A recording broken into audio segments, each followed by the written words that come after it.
Елде қазақ тілі мен әдебиет бірлестігі біз қашықтықтан оқытуға дайынбыз. Челленджін қабыл алыңыздар. Қашықтан оқытудың тиімділігі 5 іс-әрекет арқылы іске асады. Чат технология арқылы чат сабақтарын ұйымдастыру. Екінші, веб сабақтар, яғни қашықтық сабақтар, конференциялар, семинар, практикум және вебинар арқылы.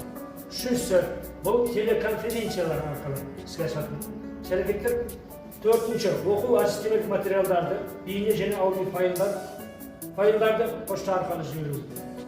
Енді осы іс-әрекеттердің барлығының жиынтығында тәулік бойы жұмыс жасауға болатындығын айтады. Қашықтан оқытуды ұйымдастырудың шарттары. Қашықтан оқыту технологиясын қолданып оқыту, яғни қашықтан оқыту. Цифрлық білім беру ресурстарының болуы және телевизиялық сабақтар. Және ғылым министрлігінің қашықтан оқытуда бізге ұсынып отырған интернет ресурстары, олар мобильді мессенджерлер, қашықтан сабақ өтуде бізге пайдалы. Одан кейін электронды кітаптарды, соның ішінде OPEC-KZ пайдаланатын болсақ, ол біздің сабақ өтуімізге өте тиімді болады. Соның ішіндегі платформалар Zoom, Google Classroom және YouTube онлайн трансляция, сонымен қатар Microsoft Teams. Және де күнделік дарын онлайн, білім бағдарламаларын сабақтарымызда өзіміздің әртүрлі видеолар, тапсырмаларды дайындауда қолдануға мүмкіндігі мол. Және де әрбір сабақтарымызды, жасаған видео сабақтарымызды өз іс тәжірибелерімізден бөлісу үшін YouTube-KZ-ке салып отырсақ, нұр үстіне нұр болар еді. Қашықтан оқыту дегеніміз мұғалім мен оқушы арасында қандай да қашықтықта интернет ресурстарының сүйемелдеуімен өтетін оқыту формасы. Қашықтан оқытудың екі түрі бар. Синхронды оқыту, асинхронды оқыту. Синхронды оқыту дегеніміз мұғалім мен оқушылар әртүрлі жерлерде, бірақ сол уақытта өзара әрекеттеседі.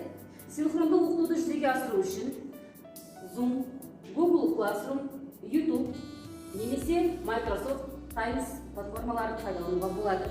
Асинхронды оқыту мұғалім мен оқушылар әртүрлі уақытта өзара әрекеттесуі. Асинхронды оқытуды жүзеге асыру үшін Telegram, WhatsApp желілерін пайдалануға болады. Вебинар, интернет желілерінің көмегімен онлайн семинарлар немесе тренингтер өткізу формасы. Жасалған жұмыстарды мектеп сайттары немесе әлеуметтік желілер Instagram, Facebook, ВКонтакте желілеріне жүктеп, іс тәжірибелерімізді алмасуымызға мүмкіндігі мол. Егер отбасында бірнеше оқушы болатын болса, онда олар қалай қашықтан оқиды? Егер отбасында бірнеше оқушы болатын болса, онда олар бір-біріне кедергі келтірмей, тек қана теледидарды қажет етеді.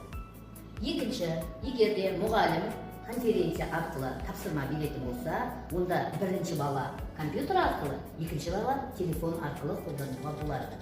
Енді, егер де отбасында 4 бала болатын болса, онда бірінші бала теледидар арқылы, екінші бала компьютер арқылы, үшінші бала WhatsApp арқылы тапсырмаларды алып, ал төртінші бала күнделіктен келген тапсырмаларды орындап отырса болады.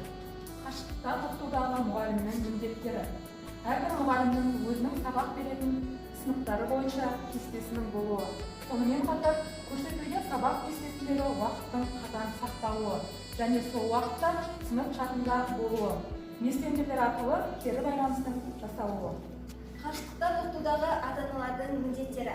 Алдымен баламен күнделікті бір режимде болу, баланың қолдаушысы, кеңесшісі болу, сабырлық, шыдамдылық таныту, жаңа тәжірибені қабылдау, құрылғылар мен шама келгенше қамтамасыз ету, балаға бақыт беруге көмектесу. Қашықтан оқыту кезінде нені ескеру қажет? Сабақ басталар уақыты алдын ала хабарланып отыру керек. Сабақ кестесі оқушының жұмыс орнына жақын жерде орналасуы қажет. Сонымен қатар сабақ кестесі бойынша оқыту дәл уақытында қатаң түрде кесте бойынша жүзеге асырылып отыру қажет. Алдын ала компьютер, телефон қуатталғаны жөн.